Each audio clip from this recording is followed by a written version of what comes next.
A wealthy man buys a child as a gift. The transaction is legal, documented, witnessed, but when the girl arrives at the plantation house, something in her face makes the household servants fall silent. Something in the shape of her eyes, the curve of her mouth. The baron's wife faints at the sight. His daughter screams because the child standing in the entrance hall barefoot and shivering looks exactly like the baron himself looked as a child. A resemblance so precise it cannot be coincidence. The family Bible holds secrets written in margins. The ledgers contain names that were supposed to stay buried. And in a locked room on the 3rd floor, there are letters that explain everything. Before we continue with the story of the Harrove family and the child who destroyed them, make sure you're subscribed to the channel and activate the notification bell so you don't miss the dark stories we uncover every week. And tell us in the comments, what state are you watching from? We love knowing where our audience is listening from. The transaction occurred on March 14, 1857, in the commercial district of Charleston, South Carolina. The morning had begun with fog rolling in from the harbor, thick and gray, carrying the smell of salt and fish and the distant sound of ship bells. Baron Wilhelm Harrove, a title he purchased during a trip to Bavaria 15 years prior, along with a spurious coat of arms and a fabricated lineage, entered the auction house on Meeting Street with a specific purpose. His daughter, Constance, would turn 16 in 2 weeks, and he'd promised her something extraordinary. The Baron was 53 years old, though he looked older. Years of rich food and expensive wine had thickened his waist and reaned his face. His hair, once dark and thick, had thinned to wisps of gray that he combed carefully across his scalp each morning. But his eyes remained sharp, the eyes of a man who'd built a fortune through calculation and ruthlessness. That fortune derived from rice plantations along the Ashley River, 3,000 acres worked by 200 enslaved people, and shrewd investments in railroad expansion. Textile mills and Charleston real estate. He'd married late at 40 to Margaret Whitfield, daughter of a Virginia tobacco dynasty. It had been a strategic alliance joining his new money to her old name. Margaret was 38 now, still beautiful in a cold, brittle way. With pale skin she protected obsessively from the sun and hands that trembled slightly when she thought no one was watching. Their only child, Constance, had been born a year after the wedding after Margaret had suffered 2 miscarriages that left her unable to bear more children. Constance had been raised with every advantage wealth could provide. Tutors from Boston taught her literature, history, and French. A music master from Vienna gave her piano lessons 3 times a week. Her dresses came from Paris, her jewelry from London, her books from New York. She'd never set foot in the slave quarters, never seen the rice fields where the family fortune was made, never touched anything coarser than silk, or eaten anything that hadn't been prepared by someone else's hands. She was beautiful in the way of porcelain dolls, pale, perfect, fragile. Her hair was the color of honey, her eyes a clear, cold blue. She had her mother's delicate features and her father's strong will, a combination that made her both charming and dangerous.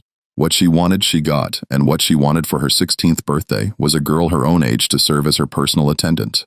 Not one of the field hands, she told her father, wrinkling her nose in distaste. They're too dark, too rough. I want someone pretty, someone who can read and write, someone who knows how to dress hair and speak properly, like a companion, but one who has to do what I say. The Baron had understood immediately. His daughter wanted a slave who could pass for a friend in public but would remain property in private. It was a common enough arrangement among wealthy families, a way to display both affluence and benevolence. Look how well we treat our servants. Look how educated and refined they are. Look how much they love us. The auction house was crowded that morning. Planters from the surrounding counties had come to replenish their labor force after a particularly harsh winter. An outbreak of pneumonia had swept through the slave quarters of several plantations, killing dozens. Others had been sold to pay debts or divided among heirs after deaths. The auction house did steady business in human flesh, and Thaddeus Crane, the auctioneer, had grown wealthy from his 10% commission. Crane was a small man with a large voice, dressed in a black suit that was slightly too tight across the shoulders. He had the smooth manner of a professional salesman, able to describe even the most wretched specimen in glowing terms. Strong back, good teeth, no history of running. The words rolled off his tongue like poetry, transforming people into livestock, souls into inventory. The Baron had specific requirements which he'd communicated to Crane the previous week. The girl had to be young, between 14 and 16. She had to be light-skinned enough to work inside the house without causing comment among visiting families. She had to be literate, or at least capable of learning quickly, because Constance wanted someone who could read to her, write her correspondence, and manage her wardrobe. And she had to be pretty because Constance couldn't bear to look at anything ugly. I understand completely, Crane had said, making notes in his ledger. I'll see what I can find. Girls like that are rare, you understand? Educated, attractive, light-skinned, they command premium prices. Price is not a concern, the Baron had replied. Quality is. Now standing in the auction house with tobacco smoke burning his eyes and the smell of unwashed bodies thick in the air, the Baron was beginning to regret his confidence. 17 girls had been presented so far, and none met his standards. Too dark, too old, too sullen, too scarred. One had been pretty enough, but when Crane ordered her to read from her Bible, she'd stumbled over simple words, clearly illiterate despite the auctioneer's claims. The Baron was about to leave, frustrated and annoyed at the wasted morning, when Crane hurried over, his face flushed with excitement. Baron Harrove, a moment, please. I have one more girl, just arrived late last night. I think she might be exactly what you're looking for. I've seen 17 girls already, Crane. What makes this one different? She came from an estate sale in Georgia. Previous owner was a school teacher's widow, recently deceased. The girl was raised in the house, educated alongside the woman's own children, can read, write, and cipher. 14 years old, light complexion, good health. The estate needed to liquidate assets quickly to pay debts, so the price is actually quite reasonable. The Baron's interest was piqued despite his frustration. Bring her out. Crane disappeared into the back room and returned a moment later with the girl. The Baron's first thought was that she was too thin. Her dress, of faded calico that had been mended multiple times with mismatched thread, hung loose on her frame, suggesting she'd lost weight recently. Her feet were bare, the soles hardened and cracked from walking on rough ground. Her hair, a mass of dark curls that caught the light in shades of brown and bronze, had been tied back with a piece of string. Her hands were clasped in front of her, and she kept her eyes fixed on the floor, the posture of someone who'd learned to make herself invisible. But her face made him pause. She had large, dark eyes set wide apart beneath straight, dark brows, a straight nose neither too large nor too small, perfectly proportioned, a mouth that was perhaps too generous for classical beauty, but striking nonetheless, with a full lower lip that suggested both sensuality and stubbornness. And her skin was the color of honey in sunlight, pale enough to pass in certain circles, ambiguous enough to raise questions in others. There was something aristocratic in the bone structure, something that suggested breeding despite her circumstances. What's your name? The Baron asked. Eliza, sir. Her voice was soft but clear, educated. No trace of the Gula accent common among coastal slaves. No hint of the Fielden's rough speech. She spoke like a lady's maid, like someone who'd been trained to serve in refined households. Look at me. She raised her eyes slowly, reluctantly. They were remarkable eyes, dark and intelligent, with long lashes that cast shadows on her cheeks. There was weariness there, and something else, a kind of resigned dignity, as if she understood exactly what was happening and had already calculated her chances of survival. The Baron felt an odd sensation in his chest, something he couldn't quite identify. Recognition impossible. He'd never seen this girl before, and yet there was something familiar about her features, something that tugged at the edges of memory. Can you read? Yes, sir. And write and cipher? Mrs. Brennan taught me. Mrs. Brennan was your previous owner? Yes, sir. She was a schoolteacher before she married. She taught her own children at home, and she let me learn alongside them. She said it was a sin to keep anyone in ignorance even. She stopped abruptly as if realizing she'd said too much. Even slaves, the Baron finished. Yes, sir. And this Mrs. Brennan, she passed away recently. 6 weeks ago, sir. Consumption. Her son inherited the property, but he lives in Savannah and didn't want to maintain the household. He sold everything, the house, the furniture, the land, and she paused, swallowing hard. And us? How many of you were there? 7, sir. I was the last to be sold. The Baron walked around her slowly, the way he might inspect a piece of furniture or a horse. She stood perfectly still, her hands clasped in front of her, her gaze fixed on the middle distance. She'd learned clearly how to endure this kind of scrutiny, how to separate her mind from her body, how to survive the humiliation of being examined like livestock. He noticed details as he circled her. The way her dress, though faded and mended, was clean and carefully pressed. The way her hair, though simply dressed, was neatly arranged. The way she held herself with a kind of quiet dignity despite her circumstances. This was a girl who'd been raised with some care, some education, some sense of her own worth. which would make her both more useful and more dangerous. How much? The Baron asked Crane. For this one, $800. She's educated, healthy, no history of running or disobedience. The estate provided documentation of her good character. That's a fair price, Baron. You won't find better. It was actually quite high for a girl her age. Field hands sold for $400 to $600, and even skilled craftsmen rarely commanded more than $1,000. But the Baron didn't haggle. He wanted to return home, present his daughter with her gift, and be done with the unpleasant business of slave markets. The smell of the place was making him nauseous, and the sounds, the crying of children, the pleading of mothers, the cold efficiency of Crane's voice as he catalogued human beings like merchandise were beginning to disturb him in ways he didn't want to examine. He paid in cash, counting out $800 in banknotes while Crane prepared the bill of sale. The document was simple, legally binding, and utterly routine. Received of Eliza Harrove, the sum of $800 for one Negro girl named Eliza, aged 14 years, sound in body and mind, warranted against the vices and maladies prescribed by law. This 14th day of March 1857, Crane signed with a flourish, added his seal, and handed the document to the Baron. She's yours, sir. I'll have my wife clean her up and provide proper clothing. She'll be delivered to your residence this evening. See that she arrives before dinner, the Baron said. My daughter is eager to meet her. He left the auction house without looking back at the girl, without seeing the way her hands tightened briefly before relaxing again, without noticing the single tear that slid down her cheek before she wiped it away with the back of her hand. The Baron walked the 6 blocks to his home, a 3-story mansion built in the Georgian style with a walled garden and a view of the harbor. The house had been built in 1803 by a rice planter who died in a duel, and the Baron had purchased it 15 years ago when he'd first arrived in Charleston with his new fortune and his new title. He'd spent a small fortune renovating it, new wallpaper from France, new furniture from England, new chandeliers from Italy. It was a showplace designed to impress visitors and establish his position in Charleston society. Margaret was in the morning room when he arrived, working on her embroidery. She looked up as he entered, her needle pausing mid-stitch. "Did you find something suitable?" she asked. "I did." A girl from Georgia, 14 years old, educated, light-skinned, exactly what Constance requested. Margaret's expression didn't change, but something flickered in her eyes. "What's her name?" "Eliza. She'll arrive this evening, and her background. She was owned by a schoolteacher's widow who recently died. The estate sold her to pay debts." Margaret set down her embroidery and folded her hands in her lap.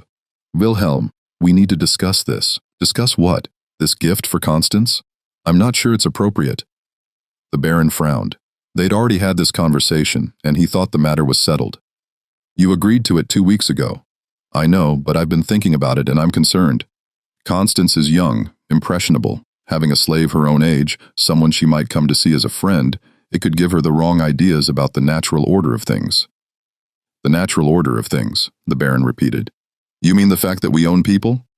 Margaret's face hardened. "Don't be crude, Wilhelm. You know what I mean. Constance needs to understand her position in society, and that means understanding the difference between herself and those who serve her. If she becomes too familiar with this girl, too attached, it could cause problems. Or it could teach her how to manage a household," the Baron countered. "She'll be married in a few years, running her own home, supervising her own servants. This is good practice." "Practice?" Margaret said softly. "Is that what we're calling it?" The Baron didn't answer. He poured himself a glass of brandy from the decanter on the sideboard and stood looking out the window at the garden where roses were beginning to bloom.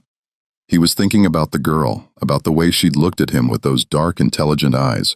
There had been something in that look, something that made him uncomfortable in a way he couldn't quite define. "She'll be fine," he said finally. "Constance will be delighted, and the girl will be well treated. What more do you want?" Margaret picked up her embroidery again, her needle moving in quick, angry stitches. "I want you to remember that she's property, Wilhelm, not a person, not a friend, not a member of this family.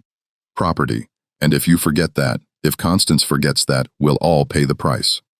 The Baron drained his glass and left the room without responding. He went to his study, locked the door, and sat at his desk, staring at the bill of sale. $800 for a human being. $800 for a girl who could read and write and think and feel. $800 for someone's daughter, someone's child, someone's whole world. He'd made hundreds of such purchases over the years, thousands if you counted all the slaves he'd bought for his plantations. But this one felt different somehow. This one felt personal. He couldn't have said why. The girl arrived at the Harrove house at 7 o'clock that evening just as the sun was setting over the harbor. The sky was stray with orange and purple, and the air had cooled slightly, bringing relief from the day's heat. Mrs. Crane had done her work well. Eliza had been bathed, her hair had been properly dressed in a neat bun at the nape of her neck, and she wore a simple but clean gray dress with a white collar and cuffs. She looked like a lady's maid, respectable and presentable. Thomas, the head butler, opened the door. He was a tall, dignified man in his 50s with gray hair and the bearing of someone who'd spent his entire life in service to wealthy families. He'd been with the Harroves for 10 years, and he ran the household with quiet efficiency. "You must be Eliza," he said, his voice neutral. "Come in. The family is in the parlor." He led her through the entrance hall, and Eliza had a brief impression of wealth and elegance. Marble floors, crystal chandeliers, oil paintings and gilt frames, furniture that gleamed with polish. It was a different world from the modest house where she'd lived with Mrs. Brennan, and infinitely different from the slave quarters where she'd been born. The parlor was on the first floor, a large room with high ceilings and tall windows that looked out onto the garden. The walls were papered in pale blue silk, and the furniture was upholstered in cream and gold. A fire burned in the marble fireplace, even though the evening was warm, because Margaret Hargrove believed that a proper parlor always had a fire. Constance was sitting at the piano when Thomas brought Eliza into the room. She'd been playing a Chopin nocturne, one of the melancholy ones that she'd been practicing for weeks. Her fingers moved over the keys with practiced ease, though her mind was clearly elsewhere. She was thinking about her birthday, about the gift her father had promised, about the new servant who would be hers and hers alone. When Thomas cleared his throat, she stopped mid-phrase and turned on the piano bench. Her eyes widened when she saw Eliza. "Oh," she breathed. "Oh, Papa, she's perfect." She stood and crossed the room quickly, her silk skirts rustling. She walked around Eliza the way her father had done that morning, examining her from every angle. Eliza stood perfectly still, her hands clasped in front of her, her eyes lowered. "Look how pretty she is," Constance said, reaching out to touch Eliza's hair. "And her skin is so light she could almost pass for white, couldn't she? If you didn't know, you might think she was just a poor relation or something." "Constance," Margaret said sharply, "don't touch her like that. It's not proper." "But she's mine, isn't she? Papa said she's my birthday present. She's your servant, not a doll. There's a difference." Constance pouted but stepped back. "What's your name?" she asked. "Eliza." "Eliza Miss." "Eliza what?" "Just Eliza Miss." "Well, that won't do. You need a proper name. I'll call you Eliza Gray because of your dress. Do you like that?" "Yes, miss." "Thank you, miss. Can you really read and write?" "Papa said you could." "Yes, miss. Say something in French." Eliza hesitated. Mrs. Brennan had taught her some French, but she was far from fluent. "J'appelle Liza," she said carefully Enchanté d'Irvatrescence. Constance clapped her hands in delight. "Oh, that's wonderful. We can practice French together and you can help me with my correspondence and read to me when I'm bored." And she stopped suddenly, her smile fading. She was looking at Eliza's face, really looking at it for the first time, and something in the girl's features had caught her attention. The shape of the eyes, the line of the jaw, the way the light fell across her cheekbones. "Papa," she said slowly, "doesn't she look like someone we know?" Margaret Hargrove, who'd been sitting by the fire with her embroidery, looked up sharply. Her eyes went to Eliza's face, and for a long moment she simply stared. Then, very slowly, she set down her embroidery hoop. Her hands were shaking. "Wilhelm," she said, her voice barely above a whisper. "Where did you get her?" The Baron, who'd been standing by the window with a glass of brandy, turned to look at his wife. "I told you. The auction house on Meeting Street. Why is something wrong?" Margaret didn't answer. She was staring at Eliza with an expression that was difficult to read. Shock, certainly, but also something that looked like recognition and fear. "Look at her face, Wilhelm. Really? Look at her." He did. And for the first time, he saw what his wife had seen immediately, what Constance had sensed without understanding. The girl's features, the wide-set eyes, the straight nose, the shape of her jaw, the curve of her mouth were familiar. Disturbingly familiar. He'd seen that face before in old daguerreotypes and portraits that hung in his study in the mirror when he was young. It was his own face, or rather the face he'd had as a child before age and excess had thickened his features and coarsened his skin. The resemblance was impossible to ignore once noticed. It was as if someone had taken his childhood portrait and rendered it in female form with darker skin and softer features, but unmistakably his bloodline. The Baron felt the room tilt slightly. He sat down his glass carefully, afraid he might drop it. "What's your name?"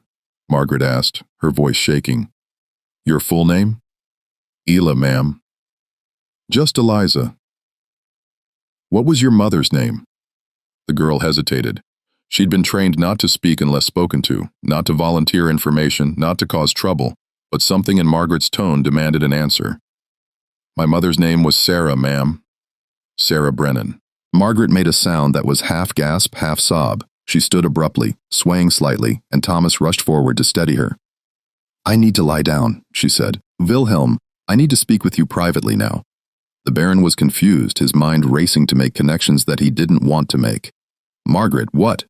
Now, Wilhelm Constance, who'd been watching the exchange with growing bewilderment, stepped forward. "Mama, what's wrong? Why are you upset?" "Nothing, darling. I just have a headache." "Thomas, take the girl upstairs to the spare room next to Constance's bedroom. We'll sort this out later." Thomas nodded and gestured for Eliza to follow him. As they left the parlor, Eliza glanced back once, and her eyes met the Baron's. In that brief moment, he saw something in her expression that made his blood run cold. She knew, somehow, impossibly, she knew exactly who he was and what he'd done. Her mother must have told her. Perhaps Sarah had described the man who'd fathered her child, the wealthy young Baron who'd used her and forgotten her. Perhaps she'd shown Eliza a sketch or a newspaper illustration. However she'd learned the truth, it was clear from her expression that she understood the situation completely, and she was waiting to see what he would do about it. In the master bedroom, Margaret collapsed into a chair and began to weep. The Baron had never seen his wife cry, not in 15 years of marriage. She was a woman of iron composure, trained from birth to maintain dignity under all circumstances. To see her like this, her face crumpling, her shoulders shaking, was profoundly disturbing. "Margaret, for God's sake, what's wrong? Who is Sarah Brennan? You don't remember her?" Margaret's voice was bitter, choked with tears. "Of course you don't. Why would you? She was just another girl you ruined." The Baron felt a cold sensation spreading through his chest. "I don't know what you're talking about." "Yes, you do. Think back, Wilhelm. 28 years ago. You were 25 years old, newly arrived in Charleston, trying to establish yourself in society. You were invited to a house party at the Brennan estate in Georgia. Do you remember?" He did vaguely. It had been a long time ago before his marriage, before his fortune was fully established. He'd been young, ambitious, and not particularly careful about his behavior. The Brennan estate had been one of the largest in Georgia, and an invitation there had been a mark of social acceptance. He'd spent a weekend drinking, gambling, and trying to make connections with wealthy planters. "There was a girl there," Margaret continued, her voice steadier now, hardened by anger, a house servant, very young, very pretty, light-skinned, the daughter of one of the Brennan slaves. And well, it was rumored that old Mr. Brennan himself was her father, though no one said it aloud. Her name was Sarah. The memory was coming back now, hazy and uncomfortable, like something glimpsed through dirty glass. There had been a girl. He'd been drunk most of that weekend, celebrating some business success he could no longer recall. There had been a late-night encounter in the garden, or perhaps in one of the outbuildings. He honestly couldn't remember the details. It had seemed inconsequential at the time, the sort of thing young men did without thinking about consequences. She'd been pretty and available, and he'd been drunk and careless. "You're saying that girl, Eliza, is the daughter of that Sarah?" "I'm saying she's your daughter, Wilhelm, your daughter by Sarah, which makes her Constance's half-sister, and the girl you just bought as a birthday present for your legitimate daughter is your own child." The Baron sat down heavily on the edge of the bed. The room seemed to be spinning slightly, and he felt a wave of nausea that had nothing to do with the brandy he'd been drinking. "You can't know that for certain," he said, but his voice lacked conviction. "Look at her face. She looks exactly like you did at that age." "I've seen the portraits in your study, Wilhelm. The resemblance is unmistakable, and the timing fits perfectly. If Sarah became pregnant that summer, the child would be 14 years old now, exactly Eliza's age." The Baron put his head in his hands. He was thinking about the girl, about the way she'd looked at him with those dark, intelligent eyes, his daughter's eyes. "But how did you know about Sarah?" he asked finally. Margaret's laugh was harsh, Brittle. Because I've always known about your past, Wilhelm. Before we married, my father had you investigated. He wanted to make sure there were no scandals that might embarrass the family. The investigator found several indiscretions, including your encounter with Sarah Brennan, but Sarah had been sold away from the Brennan estate shortly after that summer, and there was no evidence of a child, so my father decided it was an acceptable risk. He never imagined you'd be stupid enough to buy your own bastard daughter at auction. The Baron felt sick. He thought about all the times he'd congratulated himself on his business acumen, his social success, his careful management of his reputation. And now, with one careless purchase, he'd brought his greatest shame into his own home. Margaret, I didn't know. I swear to you, I had no idea. Of course you didn't. You never bothered to think about consequences, did you? You took what you wanted and moved on, never considering that your actions might create a human being who would someday stand in your parlor, looking at you with your own eyes. They sat in silence for a long moment. From somewhere in the house, they could hear Constance's voice, bright and cheerful, talking to Eliza. The Baron thought about his daughter, his legitimate daughter, and the gift he'd just given her, a sister she would never acknowledge, a blood relative she would treat as property. "What do we do?" he asked finally. Margaret's face was hard, her tears dried, her composure restored. "We do nothing. We tell no one. Constance must never know. Society must never know. As far as anyone is concerned, Eliza is simply a slave girl you purchased at auction. Nothing more." "But Margaret, there is no but, Wilhelm. Think about what would happen if the truth came out. The scandal would destroy us. Constance's reputation would be ruined. She'd never make a good marriage. Our entire social position would collapse. And for what? To acknowledge a child who's legally property. A child who has no rights, no standing, no future beyond what we choose to give her. She's my daughter. She's a slave.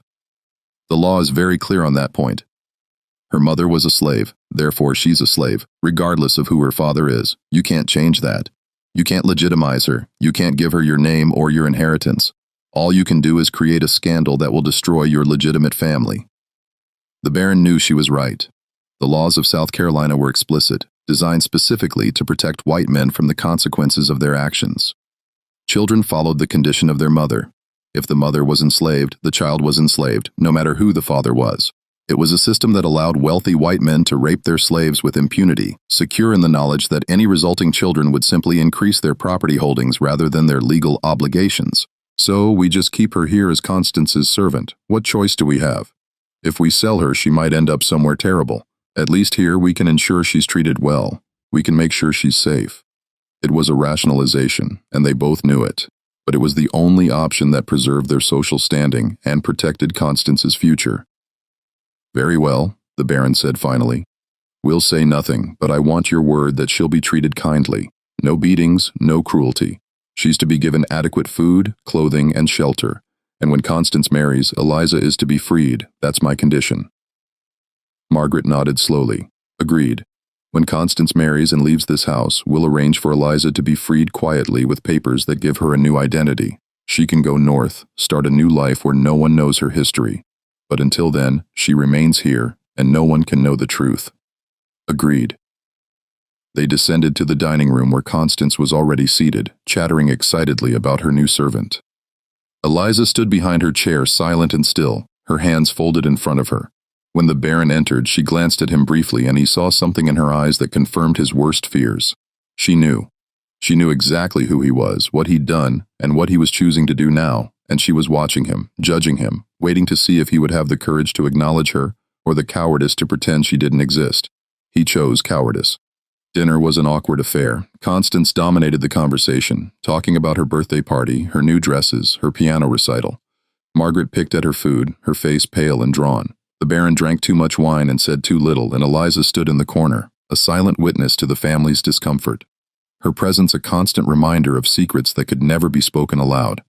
After dinner, Constance took Eliza upstairs to show her the room where she'd be sleeping. It was a small chamber next to Constance's bedroom, barely large enough for a narrow bed, a washstand, and a small trunk for belongings, but it had a window that looked out onto the garden, and the bed had clean sheets and a warm quilt.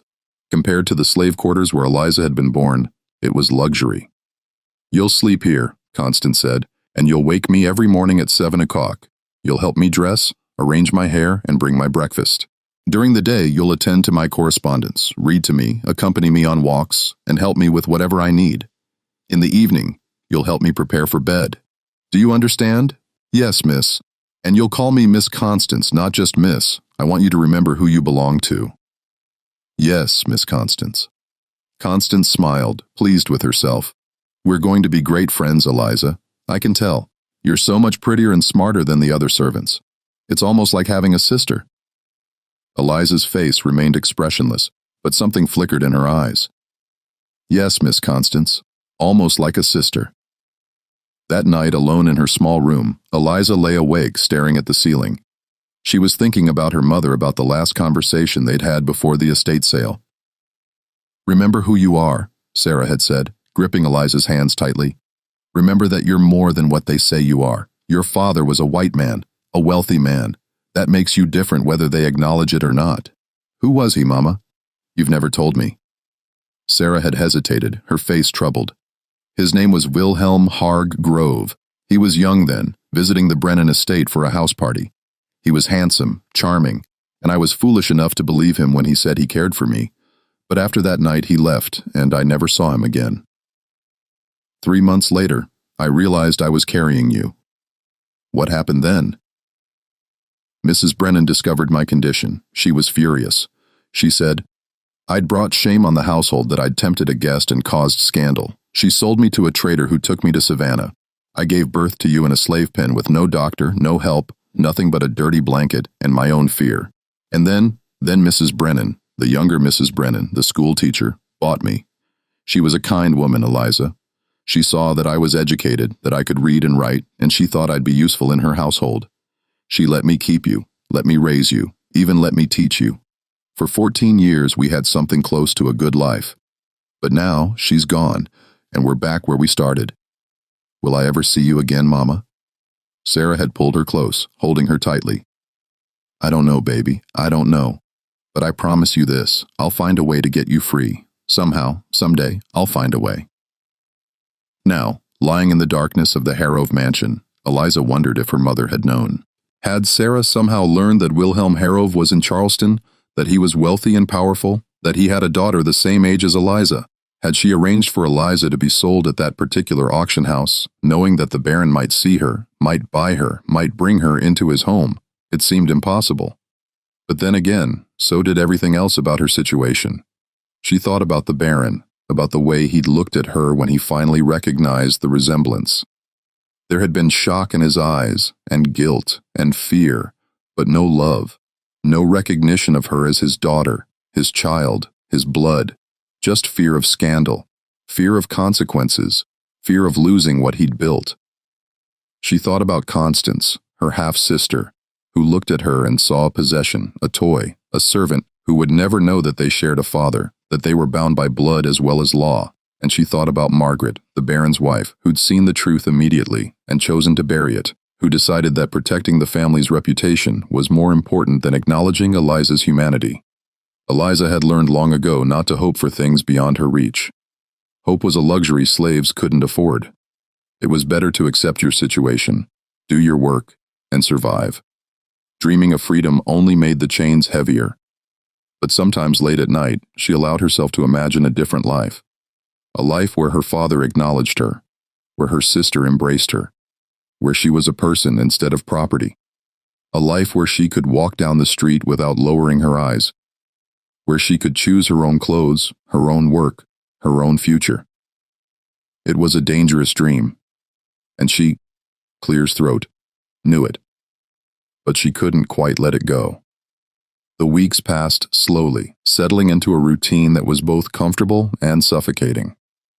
Eliza woke each morning at 6 o'clock, washed in cold water from the pitcher on her washstand, and dressed in one of the 3 gray dresses that had been provided for her. At 7, she woke Constance, helped her dress, arranged her hair in elaborate styles that took an hour to complete, and brought her breakfast on a silver tray. During the day, she attended to Constance's needs. She read aloud from romantic novels, Jane Eyre, Wuthering Heights, The Scarlet Letter, while Constance embroidered or pretended to practice the piano. She wrote letters to Constance's friends, carefully copying the girl's dictation and adding flourishes that made the correspondence seem more elegant. She accompanied Constance on walks through the garden, carrying a parasol to protect her mistress's delicate skin from the sun. She helped her change clothes 3 or 4 times a day, depending on the social obligations of the afternoon and evening. It was exhausting work, but Eliza never complained. Complaining would only make things worse, and compared to the life she might have had, working in the fields or sold to a brothel or sent to one of the brutal plantations in the Deep South, where slaves were worked to death in a few years. This was relatively comfortable. Constance treated her with a mixture of affection and casual cruelty that was typical of wealthy young women and their personal servants. One moment she would be chattering away, treating Eliza almost like a friend, confiding her dreams and fears and petty grievances. The next moment she would snap at her for some minor mistake or pinch her arm when she was too slow or threaten to have her whipped if she didn't perform her duties perfectly. Eliza learned to navigate these moods, to anticipate Constance's needs before they were spoken, to make herself indispensable. It was a survival skill, and she was good at it. The Baron avoided her as much as possible. He found excuses to leave the house early and return late. When he was home, he stayed in his study, poring over ledgers and correspondence, anything to avoid seeing that face that was so disturbingly like his own. But the house wasn't large enough to avoid her entirely. He would encounter her in hallways, on the stairs, in the garden. Each time she would lower her eyes and step aside, the picture of submissive obedience. But he always felt that she was watching him, judging him, waiting for something. Margaret watched the situation with cold calculation. She'd made her decision, and she would stick to it. Eliza was a problem to be managed, not a person to be acknowledged. As long as the girl behaved herself, as long as she didn't cause trouble or reveal the truth, Margaret would tolerate her presence. But if she stepped out of line, if she threatened the family's reputation in any way, Margaret would have her sold so quickly her head would spin. The other servants were curious about the new arrival. Thomas, the butler, treated her with distant politeness. He'd seen enough in his years of service to recognize that there was something unusual about the situation, but he was too professional to ask questions. Cook. A stout woman named Betsy, who'd been with the family for 20 years, was more openly suspicious. "That girl's too light-skinned for her own good," she muttered to Thomas one evening in the kitchen. "And did you see the way the mistress looked at her that first night, like she'd seen a ghost?" "Mark, my words, there's something strange about that child. It's not our place to speculate," Thomas replied firmly. "The Baron bought her, Miss Constance likes her, and that's all we need to know." But the speculation continued, whispered in corners and discussed in the slave quarters. Everyone could see the resemblance between Eliza and the Baron. Everyone could sense the tension in the household, and everyone wondered what secrets the Harrove family was hiding. 3 months after Eliza's arrival, on a hot June evening, when the air was thick with humidity and the smell of jasmine from the garden, the Baron received a letter. It was delivered by a private courier, not through the regular post, and it was addressed in a hand he didn't recognize. The paper was cheap, the ink slightly smudged, suggesting it had been written by someone unaccustomed to fine stationery. Inside was a single sheet with a brief message written in a neat, educated hand. "I know who she is. I know what you did. If you want to keep your secret, we need to talk. Come alone to the warehouse on Gadsden Street tomorrow night at midnight. Tell no one." There was no signature. The Baron's first instinct was to ignore it. It was probably a hoax, someone trying to extort money based on rumors or speculation. But the timing was too precise. The letter had arrived exactly 3 months after he'd purchased Eliza, as if someone had been waiting to see what he would do with her, how he would treat her, whether he would acknowledge the truth. He considered telling Margaret, but decided against it. She would insist on involving the authorities, which would only create more attention. Better to handle this quietly, find out what the blackmailer wanted and resolve it with as little fuss as possible. He spent the next day in a state of nervous tension, unable to concentrate on his work, snapping at servants, drinking more than usual. Margaret noticed, of course, but she said nothing. She'd learned long ago that her husband had secrets, and that it was better not to ask too many questions. That night, he told Margaret he had a late business meeting and left the house at 11:30. The warehouse on Gadsden Street was in the commercial district near the docks. It was a large, dilapidated building that had once stored cotton but was now mostly abandoned, used occasionally by smugglers and others who needed a place to conduct business away from prying eyes. The Baron brought a pistol concealed in his coat and a substantial amount of cash, $500 in banknotes in case money was all the blackmailer wanted. He also brought a sense of dread that sat in his stomach like a stone. The warehouse was dark when he arrived, its windows broken, its doors hanging crooked on rusted hinges. He pushed open the heavy door and stepped inside, letting his eyes adjust to the gloom. The space was vast and empty, filled with shadows and the smell of mildew and old wood and something else, something organic and unpleasant that he couldn't quite identify. "Hello," he called out. His voice echoed in the darkness, bouncing off the high ceiling and the bare walls. For a long moment, there was no response. Then he heard footsteps, slow and deliberate, coming from somewhere in the back of the warehouse. A figure emerged from behind a stack of crates, moving into a shaft of moonlight that fell through a broken window. It was a woman dressed in a dark cloak with the hood pulled up to hide her face. She moved with a kind of careful dignity, as if she were walking into a ballroom rather than an abandoned warehouse. "Baron Harrove," she said. Her voice was educated with a slight southern accent that suggested Georgia or the Corollas. "Thank you for coming. Who are you? What do you want?" The woman pushed back her hood and the Baron felt his world tilt on its axis. She was perhaps 40 years old with light brown skin and graying hair pulled back in a severe bun. Her face was lined with age and hardship, but there was a dignity in her bearing that suggested she'd once been someone of importance. And her eyes, dark, intelligent, haunted, were the same eyes that looked at him every day from Eliza's face. "My name is Sarah Brennan," she said. "I'm Eliza's mother, and I think we need to talk about what you've done." The Baron felt as if the floor had dropped away beneath him. "That's impossible. You're dead," the auction house said. "The auction house said what I paid them to say." Sarah interrupted. "I'm not dead, Baron. I've been living in Savannah for the past 14 years, working as a seamstress. I've saved every penny I could, hoping to buy my daughter's freedom someday. But I was never able to save enough. The price kept going up and I kept falling behind. And then I heard that she'd been sold." "How did you know?" "I have friends in Charleston, people who keep me informed about certain matters.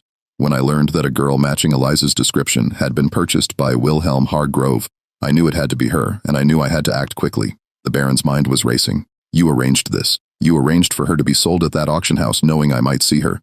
Sarah shook her head. "No, I had nothing to do with the estate sale. That was pure chance or fate, if you believe in such things, but when I learned where she'd gone, I saw an opportunity. You're her father, Baron. Whether you acknowledge it or not, you're her father, and I thought perhaps if you saw her, if you recognized her, you might do the right thing." "The right thing?" the Baron repeated bitterly. "And what would that be?" "Free her. Acknowledge her. Give her a chance at a real life." The Baron laughed, a harsh, bitter sound that echoed in the empty warehouse. "You have no idea what you're asking. Even if I wanted to free her, which would raise all sorts of questions, she'd never be safe. She's a runaway slave, legally speaking. Anyone could claim her, sell her, do whatever they wanted with her. The only way she's protected is if she remains my property, then give her papers, manumission papers, make it legal. And how would I explain that? I just bought her 3 months ago. Why would I suddenly free her? People would ask questions, they'd start investigating. The truth would come out. My wife, my daughter, my entire social position, everything would be destroyed." Sarah stepped closer, her eyes blazing with an intensity that made the Baron take a step back. "The truth should come out. You raped me, Baron. I was 15 years old, and you raped me in the garden of my master's house while the other guests were drinking and laughing inside. You left me pregnant and alone. And when Mrs. Brennan discovered my condition, she sold me to a trader who took me to Savannah. I gave birth to Eliza in a slave pen with no doctor, no help, nothing but a dirty blanket and my own fear. I've spent 14 years trying to give her a better life, trying to protect her, trying to save enough money to buy her freedom. And now you've bought her like she's a piece of furniture, brought her into your house to serve your legitimate daughter, and you're telling me you can't free her because it might cause a scandal." The Baron felt a wave of shame so intense it was almost physical. He'd spent years trying not to think about that night, trying to convince himself it hadn't been as bad as he remembered, trying to bury the memory under layers of respectability and success. But hearing Sarah describe it in her own words, hearing the pain and anger in her voice made it impossible to hide from the truth. "I'm sorry," he said quietly. "I know that's inadequate, but I am truly sorry. I was young and drunk and stupid, and I never considered the consequences of my actions. If I could go back and change what I did, I would. But you can't. So instead, you need to make it right. Free Eliza. Give her a chance at a real life. Give her the future she deserves. I can't. Not without destroying my family. My wife, my daughter, they'd be ruined by the scandal. Constance would never make a good marriage. Margaret would be ostracized from society. Everything I've built would collapse. And what about my daughter? Sarah's voice rose, echoing in the empty space. Doesn't she deserve a family? Doesn't she deserve to be free? Or does she not matter because she's black? Because she's a slave? Because she's the product of your crime? They stood facing each other in the darkness. Two people separated by an unbridgeable gulf of race, class, and law. The Baron knew that Sarah was right. Eliza deserved freedom, deserved a life beyond servitude, deserved to be acknowledged as his daughter. But he also knew that freeing her would cost him everything he'd built. His reputation, his social standing, his daughter's future, all of it would be destroyed if the truth came out. I can't free her, he said finally, his voice heavy with defeat. But I can promise that she'll be treated well. She'll never be sold, never be punished, never be harmed. She'll have adequate food, clothing, shelter. She'll be educated, protected, and when my daughter marries, I'll arrange for Eliza to be freed quietly with papers that give her a new identity. She can go north, start a new life where no one knows her history. It's the best I can offer. Sarah's face crumpled, tears streaming down her cheeks. That's not good enough. She's my daughter. I want her with me now. I want her free now. If you take her, she'll be hunted as a runaway. You'll both be caught and punished. Is that what you want? Is that better than what I'm offering? I want her to be free. I want her to have a life. I want her to be more than someone's property. Then let me do this my way. Give me time. I'll make sure she's safe. And when the moment is right, I'll give her freedom. You have my word. Sarah stared at him for a long moment, her face wet with tears, her body shaking with rage and grief. Then she shook her head slowly. Your word means nothing, Baron. You've already proven that. You gave me pretty words 28 years ago, and then you left me to face the consequences alone. Why should I trust you now? Because I'm her father. Because despite everything, despite all my failures and cowardice, I don't want to see her suffer. I know I can't make up for what I did to you, but I can try to protect her. Let me do that much at least. Sarah pulled her hood back up, hiding her face in shadow. I don't have any choice, do I? I can't fight you. I can't take her by force. I don't have the money to buy her, don't have the power to free her. All I can do is trust that you'll keep your promise. But know this, Baron, if you break your word, if you harm her, if you fail to free her when the time comes, I'll make sure everyone knows what you did. I'll tell your wife, your daughter, your friends, the newspapers. I'll stand on street corners and shout the truth if I have to. I'll destroy you the way you destroyed me. Remember that? She turned and walked toward the door, her footsteps echoing in the darkness. At the threshold, she paused and looked back at him. She knows. You know, Eliza knows who you are. I told her everything before the estate sale. I wanted her to understand where she came from, who her father was, what he'd done. So, when you look at her, when you see her serving your legitimate daughter, remember that she knows.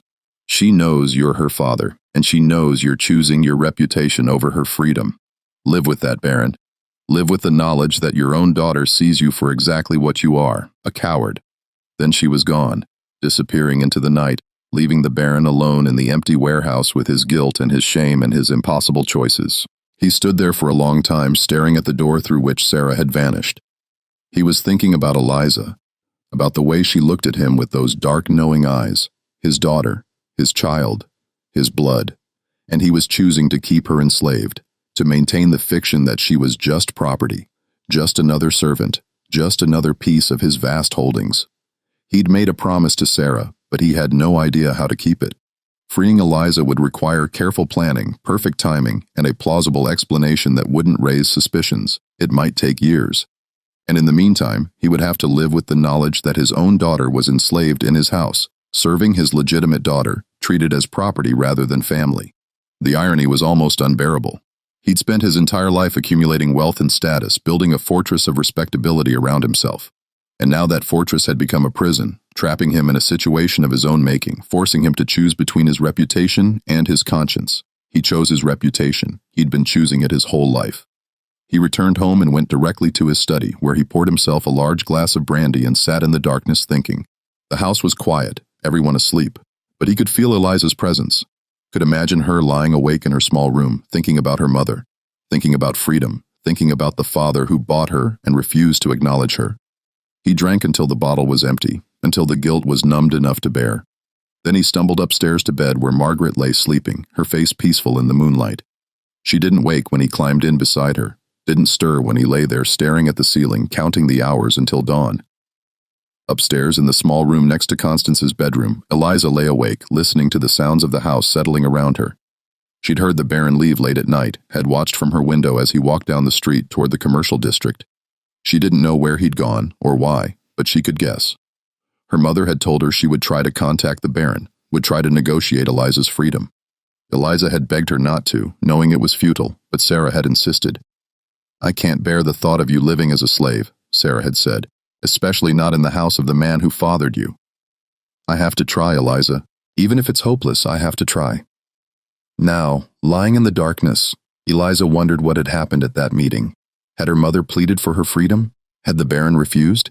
Had he promised something he had no intention of keeping? She would probably never know. Sarah couldn't risk contacting her directly, couldn't risk being seen near the Harrove house. They were separated now, perhaps forever, by the walls of slavery and the Baron's cowardice. Eliza had learned long ago not to hope for things beyond her reach. But sometimes late at night, she allowed herself to imagine a different ending to her story. An ending where her father acknowledged her, where her mother came for her, where she walked away from this house and never looked back. It was a dangerous dream, but she held on to it anyway, because it was all she had. The months passed slowly, summer giving way to fall, fall to winter. Charleston's weather cooled slightly, though it never became truly cold. The garden lost its flowers, the trees their leaves. The household settled into routines that felt both comfortable and suffocating. Constance grew more demanding as the weather worsened. She wanted constant attention, constant entertainment, constant reassurance that she was beautiful and beloved. Eliza provided all of it with patient efficiency, reading to her for hours, fanning her when she was too hot, warming her hands when she was cold, brushing her hair until it shone like gold. The Baron watched from a distance, tormented by guilt and indecision. He'd promised Sarah he would free Eliza when Constance married, but he still hadn't figured out how to do it without causing a scandal. He'd consulted with lawyers carefully, hypothetically, asking about the process of manumission and the legal requirements. The answers were discouraging. Freeing a slave in South Carolina required a petition to the state legislature, public notice in newspapers, testimony from white citizens vouching for the slave's good character, and proof that the freed person wouldn't become a burden on society. It was a lengthy, expensive process designed to discourage manumission, and it would inevitably draw attention to Eliza, which was exactly what the Baron wanted to avoid. He considered other options. He could sell her to a northern buyer who would then free her, but that would require finding a trustworthy intermediary, and there was always the risk that the buyer would simply keep her enslaved. He could send her north with forged free papers, but if she were caught, she'd be returned to slavery, and he'd face criminal charges for helping a runaway. He could arrange for her to die of some illness and then secretly transport her to freedom, but that would require elaborate planning and the cooperation of multiple people, any one of whom might betray him. Every option carried risks, and the Baron was not a man who liked taking risks, so he did nothing, telling himself he was waiting for the right opportunity, the perfect moment when he could act without consequences. But deep down, he knew he was simply a coward, unwilling to sacrifice his comfort and reputation for the sake of a daughter he'd never acknowledged. In September of 1858, 18 months after Eliza's arrival, Constance announced that she was engaged. The young man was Harrison Caldwell, son of a prominent Charleston family, heir to a shipping fortune. He was 23 years old, handsome in a conventional way, with blonde hair and blue eyes, and the easy confidence of someone who'd never known hardship. The engagement was announced at a grand party at the Harrove mansion, attended by Charleston's elite. Constance wore a dress of pale pink silk with pearls at her throat and roses in her hair. She looked radiant, flushed with happiness and champagne. Harrison stood beside her, smiling and accepting congratulations, already planning the expansion of his father's shipping business that his marriage to the Harrove fortune would enable. The wedding was planned for the following spring, a grand affair that would be the social event of the season. Margaret threw herself into the preparations with manic energy, ordering dresses from Paris, flowers from New York, champagne from France. The wedding would cost a fortune, but it would also cement the Harrove family's position in Charleston society, and Constance announced casually over breakfast one morning that Eliza would be part of her doughy. "I'm taking her with me when I marry," she said, spreading jam on her toast. "Harrison has agreed. She'll be my personal servant in our new home. I couldn't possibly manage without her. The Baron, who'd been reading the newspaper, looked up sharply. Constance, I don't think that's a good idea. Why not? She's mine, isn't she? You gave her to me for my birthday. Yes, and I've grown quite attached to her. She knows exactly how I like things done. It would take years to train someone new. No, I've made up my mind. Eliza comes with me. The Baron tried to argue, suggesting gently that perhaps Constance should choose a different servant to take with her, someone older and more experienced. But Constance was adamant. She wanted Eliza. She'd grown attached to her in the way one might grow attached to a favorite pet. The idea of parting with her was unthinkable. The Baron tried a different approach. He offered to buy Constance a new servant, someone even better trained, even more skilled. He offered to buy her 2 servants, 3 servants, a whole household staff. But Constance refused. She didn't want someone new. She wanted Eliza. Margaret watched these negotiations with cold amusement. She knew exactly what her husband was trying to do and why, and she had no intention of helping him. As far as she was concerned, Eliza was a living reminder of Wilhelm's infidelity, a constant source of tension in the household. The sooner she was out of the house, the better. If that meant she would spend the rest of her life enslaved to Constance, so be it. Margaret had no sympathy for the girl. She was a bastard, a product of her husband's sin, and she deserved whatever fate befell her. The Baron realized he was trapped. He'd made a promise to Sarah that he would free Eliza when Constance married, but if Eliza became part of Constance's household, she would be beyond his control. He wouldn't be able to free her without his daughter's consent, and Constance would never agree to lose her favorite servant. He considered telling Constance the truth, revealing that Eliza was her half-sister, hoping that the revelation would shock her into freeing the girl. But he knew it wouldn't work. Constance was too much her mother's daughter, too concerned with social standing and reputation to let compassion override self-interest. She would be horrified by the scandal, certainly, but she would also be furious at her father for creating the situation, and she would probably take her anger out on Eliza, making the girl's life even more miserable. There was no good solution. Every path led to disaster. In November, the Baron received another letter from Sarah. This one was shorter, more desperate. You promised me you would free her when Constance married. I've heard that Eliza is to be part of the doughy, that she'll be going with your daughter to her new home. You're breaking your promise. If you don't act soon, I will. The threat was clear. Sarah was running out of patience. If the Baron didn't free Eliza, she would take matters into her own hands. Consequences be damned. The Baron knew he had to act, but he still didn't know how. The answer came from an unexpected source. In December, a yellow fever epidemic swept through Charleston. It was a mild outbreak compared to some years.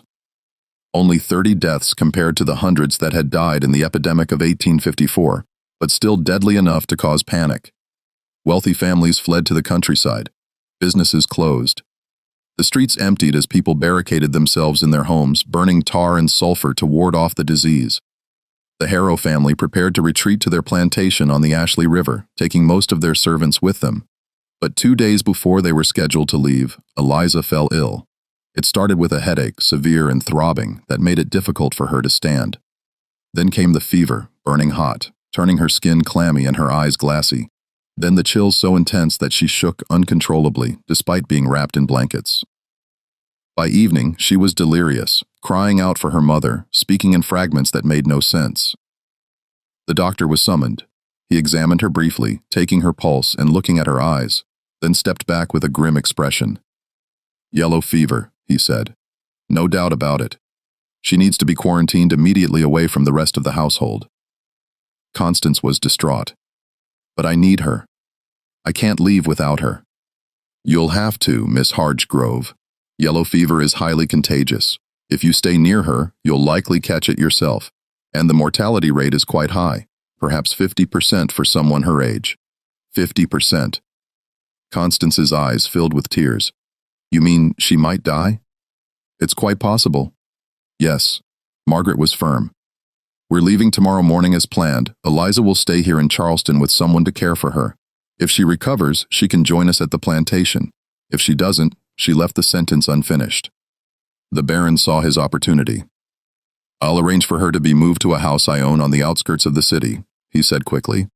Away from the main residence to prevent contagion. I'll hire a nurse to care for her. If she recovers, we'll bring her to the plantation. If not, well, we'll deal with that when the time comes. Margaret nodded, already turning away, already thinking about the packing that needed to be done. Constance wept dramatically, but allowed herself to be led away. The doctor gave instructions for Eliza's care and departed, eager to get home before dark. The Baron acted quickly. He arranged for Eliza to be moved that very night to a small house he owned on the edge of the city, a property he'd purchased years ago as an investment and rarely visited. He hired a nurse to care for her, a free woman of color named Ruth, who asked no questions and kept her own counsel. And he sent word to Sarah telling her where Eliza was and suggesting that if she wanted to act, now was the time. The message was simple. She's at the house on Lynch Street, number 47. The nurse will let you in. If you're going to do something, do it now while everyone thinks she's dying of yellow fever. This is your chance. Sarah arrived 3 days later. She came at night dressed in a servant's clothes and slipped into the house without being seen. Ruth let her in and then discreetly left them alone, going to sit on the porch where she could watch for anyone approaching. Eliza was still feverish, drifting in and out of consciousness, her skin hot and dry, her breathing shallow, but when she saw her mother, her eyes focused, and she reached out with a trembling hand. "Mama," she whispered. "You came." Sarah knelt beside the bed, taking Eliza's hand in both of hers, tears streaming down her face. "Of course I came, baby. Of course I came. How are you feeling?" "Terrible. Everything hurts." "Am I dying?" "No. You're going to be fine. The fever's breaking. You're going to be fine. Where am I?" "You're in a house on Lynch Street. The Baron moved you here when you got sick, and now we're leaving tonight. I have money enough to get us to Philadelphia. We'll go north, change our name, start over. You'll be free, Eliza. I promise you'll be free." Eliza wanted to believe her, but she'd learned not to trust in happy endings. "What if we're caught?" "Then we'll be caught, but at least we'll have tried." "I won't let you be a slave anymore, Eliza. I won't let you be owned by that man or his daughter. You deserve better. You deserve freedom." "But the Baron gave us this chance. I don't know why. Guilt maybe, or fear, or some last shred of conscience. But he told me where you were, and he's arranged for the nurse to look the other way. This is our opportunity, Eliza. We have to take it." They left that night. As soon as Eliza was strong enough to walk, Sarah had brought clothes for her, plain and dark, the kind a free servant might wear. She'd also brought forged free papers purchased at great expense from a man in Savannah who specialized in such documents. The papers identified Eliza as Elizabeth Freeman, free woman of color, born in Savannah, Georgia, 1843. It wasn't much protection. Forged papers were common and slave catchers were skilled at detecting them, but it was better than nothing. They slipped out of the house just after midnight when the streets were empty and dark. Ruth watched them go, then went inside and locked the door. In the morning, she would tell anyone who asked that Eliza had died during the night that she'd wrapped the body in a sheet and arranged for it to be buried in a porpoise grave. It was a plausible story, and no one would question it. Yellow fever killed quickly, and the bodies of slaves were rarely given much ceremony. Sarah and Eliza walked through the dark streets of Charleston, keeping to the shadows, avoiding the night watch. They made their way to the docks where a ship was preparing to depart for Baltimore. Sarah had already purchased passage, paying extra for a cabin below deck where they wouldn't be seen. The ship left at dawn, slipping out of the harbor on the morning tide. Eliza stood on the deck, watching Charleston recede into the distance, watching the city where she'd been enslaved disappear behind them. She was thinking about the Baron, about the father who'd bought her Clear's throat and then let her go. She didn't know if she would ever understand his motives, guilt, fear, love, cowardice, some mixture of all of them. But he'd given her this chance, and she was taking it. She was free, or at least she was running toward freedom, which was the closest she'd ever come. The Baron discovered Eliza's disappearance 2 days later when Ruth sent him a message saying the girl had recovered enough to travel, but had left with a woman claiming to be her aunt. He knew immediately what had happened. Sarah had taken Eliza, just as she'd threatened to do. His first instinct was to report them as runaways, to send slave catchers after them, to use every resource at his disposal to bring Eliza back. The law was on his side. She was his property, legally purchased, and Sarah had stolen her. He could have them both arrested, punished, returned to slavery, but then he stopped himself. What would that accomplish? If Eliza were caught and returned, she would be punished, possibly sold to someone far worse than him, and Sarah would make good on her threat to expose his secret, destroying his family in the process. He could let them go. He could tell Constance that Eliza had died of yellow fever, which was plausible enough that no one would question it. He could mourn publicly and privately feel relieved that the problem had solved itself. Sarah and Eliza would disappear into the north and he would never have to face his guilt again. It was the coward's choice, but the Baron had been a coward all along. He wrote a brief letter to Ruth instructing her to tell anyone who asked that Eliza had succumbed to yellow fever and been buried in a porpoise grave. He paid Ruth generously for her silence, $100, more money than she'd see in a year of work. And then he returned to the plantation and told his family the sad news. Constance wept dramatically. She'd lost her favorite servant, her companion, her friend. For weeks, she was inconsolable, refusing to eat, refusing to leave her room, refusing to be comforted. Margaret offered perfunctory condolences, but seemed secretly pleased. The girl had been a source of tension in the household, and now she was gone. Problem solved. The Baron said nothing, retreating to his study with a bottle of brandy and his memories. He never saw Eliza again.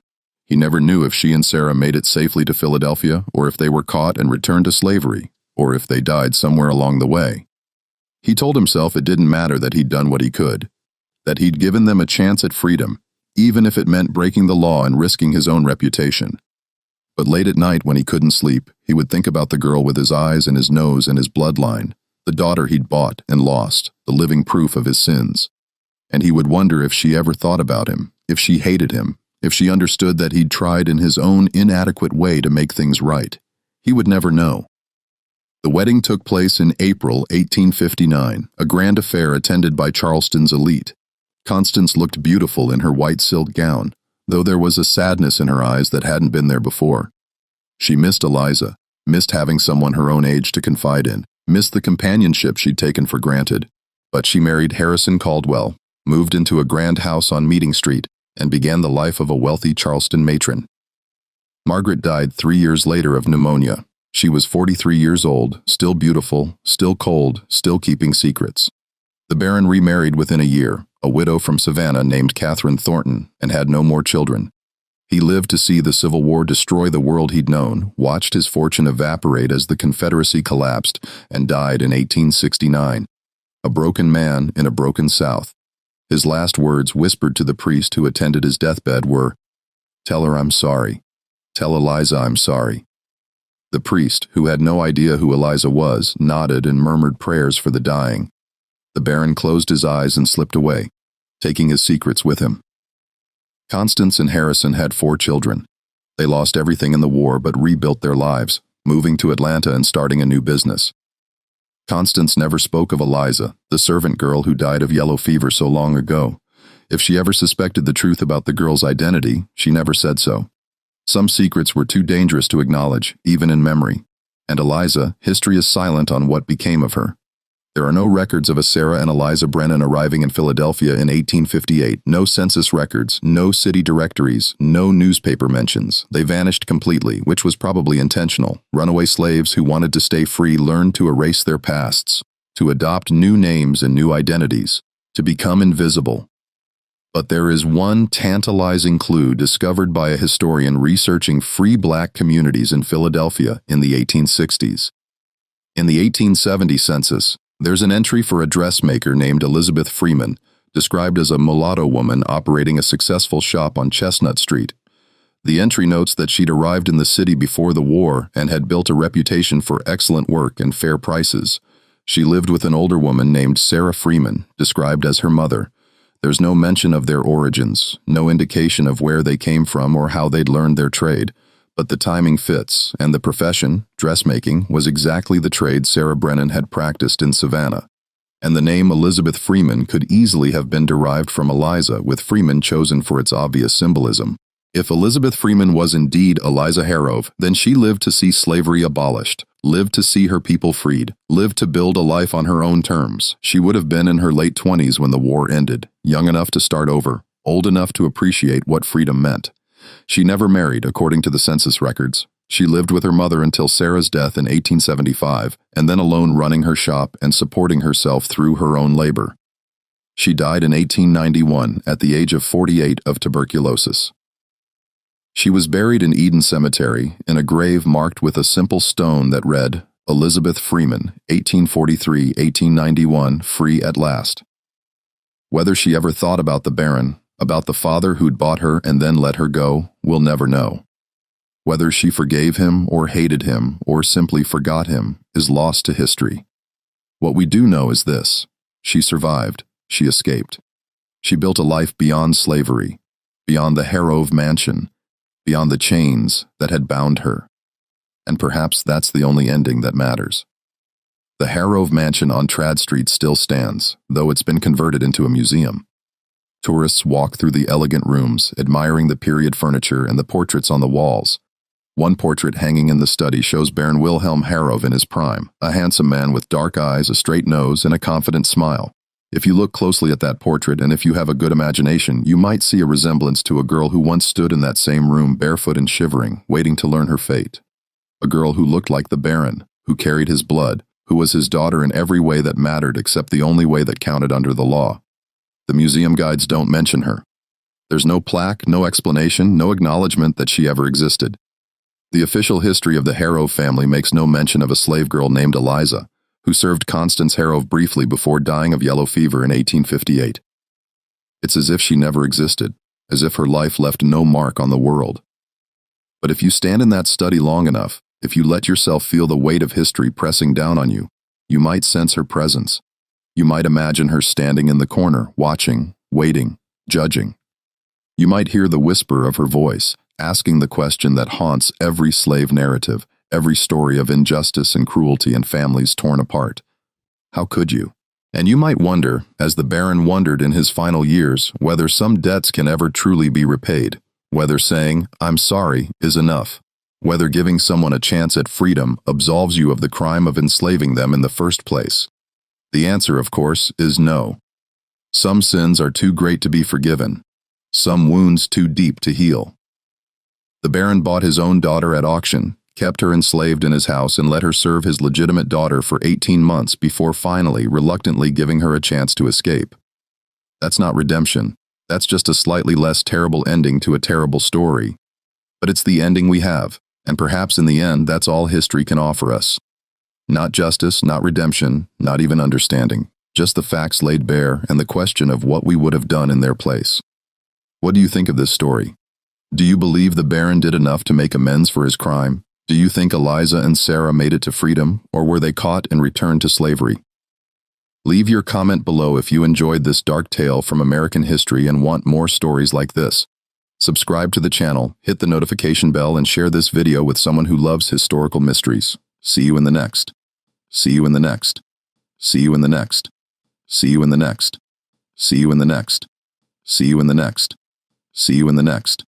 See you in the next.